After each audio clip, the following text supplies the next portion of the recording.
Good morning, afternoon, or evening, YouTube. This is the Russell Cage Experience right here, and it's a little late, but this is my WWE Extreme Rules pay-per-view recap and review.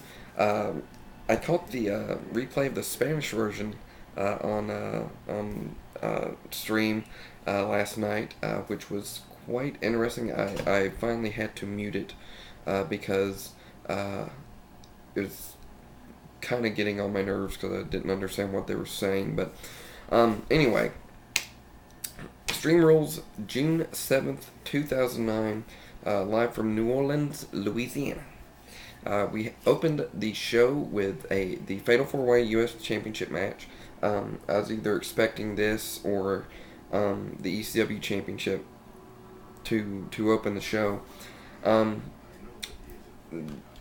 Pretty good opener. There were some spots where it looked like they might have messed up, but hey, it happens. That's what it does. That's the thing with a live show. Stuff can happen and go wrong.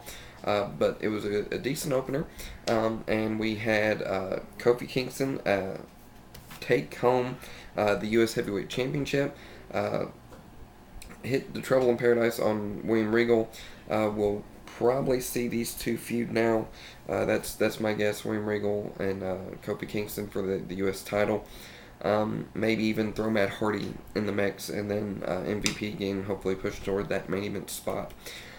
Chris Jericho versus Rey Mysterio Intercontinental Championship match. Our first title change of the night. Chris Jericho taking Rey Mysterio's mask off during the match when he attempted a 619 at the end. Basically pins Rey Mysterio from that and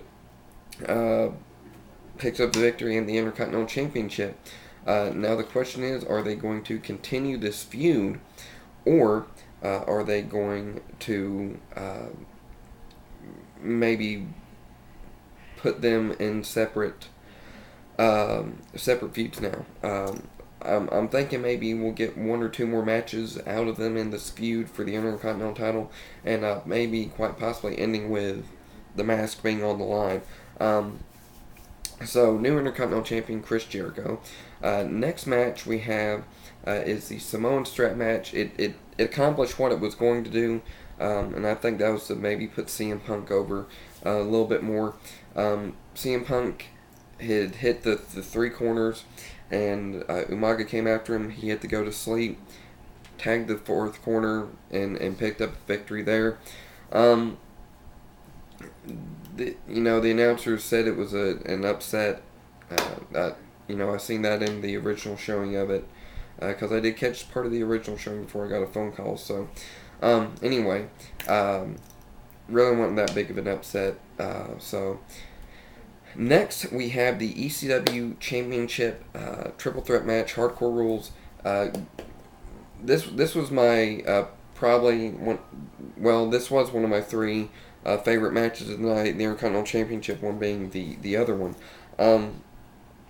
Tommy Dreamer hits Jack Swagger with either a kendo stick or a crutch. I can't remember which off the top of my head right now. And then hits the Dreamer DDT on him and picks up the victory. Really wasn't expecting Tommy Dreamer to win the ECW Championship, as bad as that might sound, but I think it's a good thing that he did win it. He is very deserving of it, since he was in the original ECW and whatnot. So I think it's a good thing. They may not have him.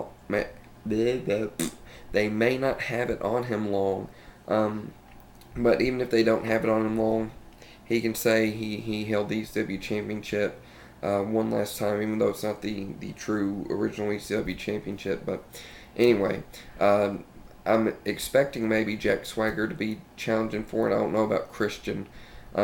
It's either going to be a rematch, a triple threat rematch, not under Hardcore Rules, or he's going to be feuding with one of them too.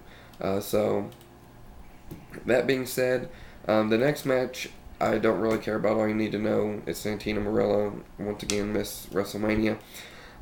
Next matchup we had after that was a steel cage match.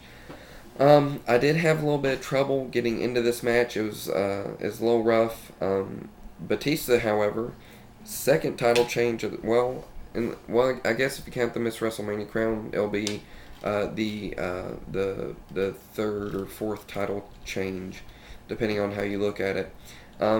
Batista, new World Heavyweight Champion. He is apparently injured. I believe.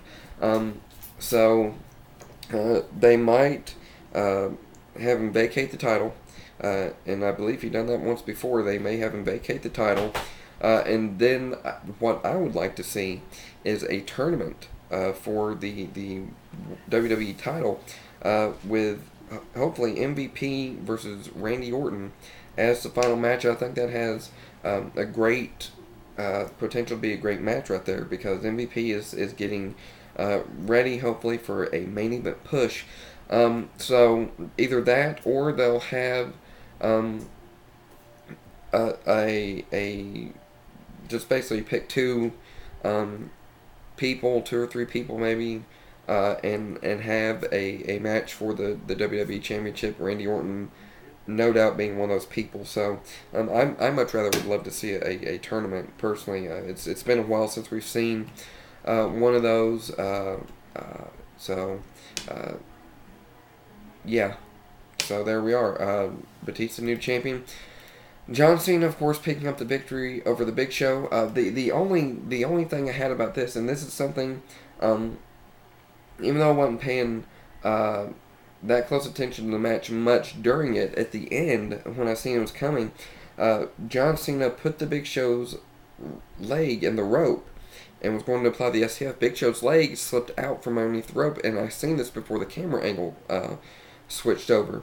And once they done that, they stayed on that camera angle pretty much for the entire until Big Show tapped. Big Show's leg slipped from being tied under the rope, so he could have no doubt slid out of the ring or somehow, because his leg was not in a bind anymore. But John Cena, of course, picking up the victory. You knew they weren't going to give the victory to Big Show, so it is what it is. And our final match tonight, and if I had to, the order of my top three favorite matches tonight would be the Jeff Hardy versus Edge ladder match. It had a lot of great spots, a lot of excitement. And then we would go the ECW Championship. No, sorry. The Intercontinental Championship, and then the ECW Championship. Those were my top three favorite matches of the night. And overall, the rest of the pay-per-view was so-so. But the end of the ladder match comes with Edge stuck in between the rungs of the ladder. Can't really get out. So I'm kind of curious as how they got him out after the match, Anyway, Jeff Hardy grabs the title. Looks like that's going to be the end. CM Punk's music hits. And it took 2 go-to-sleeps on Jeff Hardy, which it's still saying that he's a powerhouse, even though, if you remember, it took 1 GTS to beat Edge for the World Heavyweight title when CM Punk cashed in before. This time it took 2 to beat Jeff Hardy after a long, hard ladder match. Like I said, some great spots in that, and then CM Punk comes in. CM Punk is your new World Heavyweight Champion, and I would love to see CM Punk heel versus Jeff Hardy face. I think that has potential to be a great match right there in itself. I've never been that big of a fan of CM Punk, but I think this is good for a fresh storyline on there. And like I said, I love Edge also. He's a great entertainer and athlete. But I would like to see these two go at it because of, maybe give Edge a little break off of the title picture maybe for a couple pay-per-views. I don't know. But we'll see where it goes from here. Like I said, CM Punk versus Jeff Hardy, I'd love to see that in a rematch. If push comes to shove, I would say Edge will be thrown in and it'll be a triple threat match. So, overall, mediocre pay-per-view average. Only 3 good matches out of, I think, about 7 or 8. So, that's my thoughts. Check out djsleezyc and spiderwebwwe's. And there's many other of my subscribers that are that make reviews and whatnot. So definitely check out those videos. If you want to post your video review as a video response to this, go for it. If not, put them in the comments below. Let me know what you thought. And as always, thank you for watching. And you guys take it easy and peace out.